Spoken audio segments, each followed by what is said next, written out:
The Browns have gone from the worst team in NFL history to prime bandwagon target in a relatively short amount of time.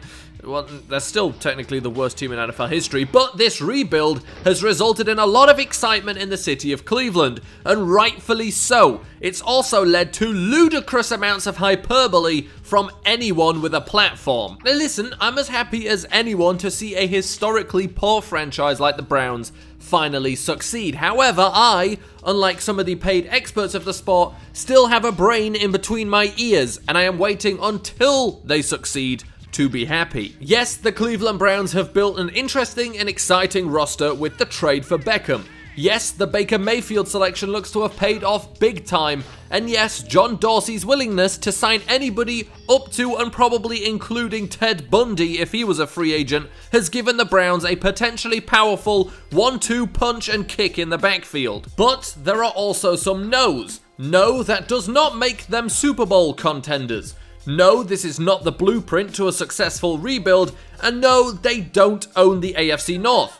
Yet. But wait a second, keep those dislikes in the holster and hear me out. Will the Browns make the playoffs this year? They certainly can, based off just their performance last year alone.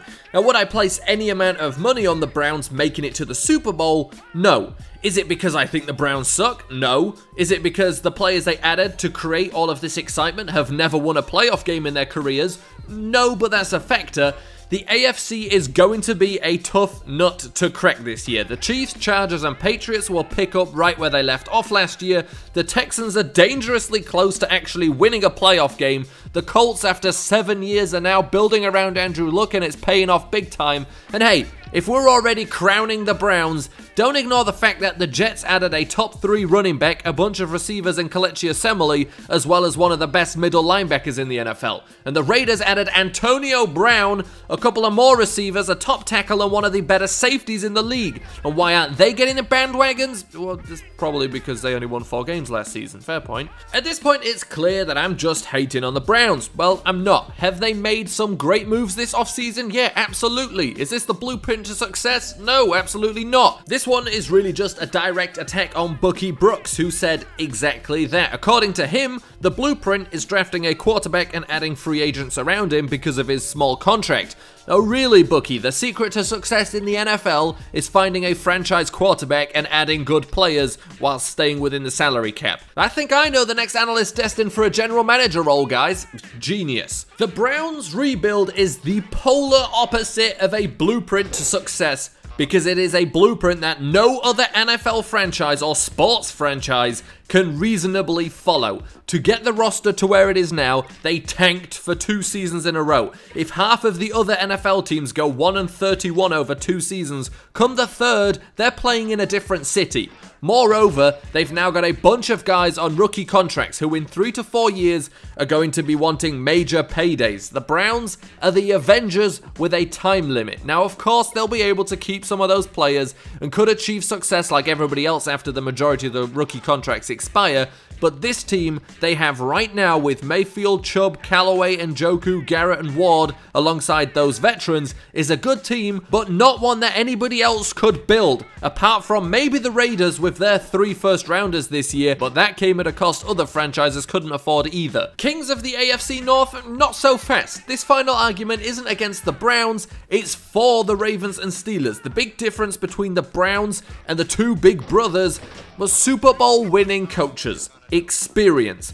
Bill Belichick slapped the 2 hottest offenses in NFL history with losses in last year's playoffs, not because his defense had significantly better players, but because he outcoached them. He outcoached Andy Reid in the first half, shutting out the Chiefs, and as we all know, he outcoached Sean McVay into next season in the Super Bowl. The Steelers lost 2 big players, but they also lost 2 big distractions. Have a focused on defense in free agency and shouldn't be underestimated next year. The Ravens and Browns have the same story. Started the season slowly with veteran quarterbacks, then let their rookie signal callers run wild to great success later on. Now the Ravens haven't been too busy in free agency, but we know they do their business in the draft, and they did add Earl Thomas as well as an actual starting running back their first since that other number 27 who made himself famous on Hotel CCTV as well. I'm not saying the Browns can't beat these guys. They certainly could. What I am saying is there is zero reason to believe that winning the AFC North is going to be easy for them. Heck, even at their worst,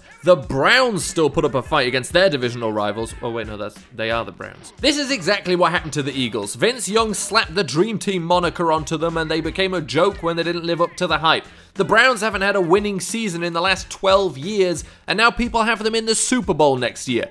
Give them time to do what the Rams did. Step 1, finish a season with a winning record and make it to the playoffs. Step 2, win a playoff game. Now, the Rams did combine Step 2 and 3, with Step 3 being make it to the Super Bowl. If all the Browns do this season is win 10 games and lose their first playoff game, it will be a huge success. The last time they won 10 games, they didn't even make it to the playoffs. Now let them take it one step at a time. They've got this team for around 3 seasons, if not more. That's more than enough time to take it step by step. More importantly, I'm not sure what has made them a Super Bowl contender. Adding Odell Beckham Jr. hasn't made the Browns a Super Bowl contender. He's polarizing, he's exciting to watch. He's not Julio Jones, DeAndre Hopkins, or Antonio Brown.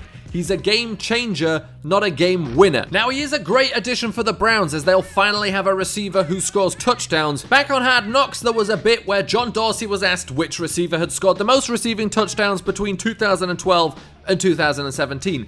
His guess was Jarvis Landry. Now, Landry came into the league in 2014 and averages 5 touchdowns a season. It ended up being Dez Bryant, who had scored 3 more touchdowns in the 2 seasons before Landry entered the league than Landry had scored in his 4-year career up to that point. Landry has now scored 1 more touchdown than the 25 Bryant scored in 2012 and 2013. My point there is only that John Dorsey seems detached from reality when it comes to receivers, much like a lot of people right now. Beckham joining the Browns doesn't give them a formidable force with him and Landry. He will do what Landry doesn't, score touchdowns. Landry is a high volume, low output guy, which really isn't a problem anymore, but with the addition of Beckham, the Browns now have an actual number 1 receiver, a good number 2 in Antonio Callaway, and one of the best slot receivers in Jarvis Landry. Now listen, I'll take the bullet. I'll gladly be wrong about the Browns. They are one of the few franchises I think almost anybody would like to see succeed. But that doesn't excuse all of this unfounded, baseless exaggeration of what the Browns will achieve this season. You're not smart or ahead of the curve for suggesting a team that closed the season strongly and added big names in the offseason might do well next season. On the other side of the coin, I'm not smart for saying temper your expectations. Let them get a winning season under their belt and then go crazy. Or, as they say in England, go bonkers, go silly.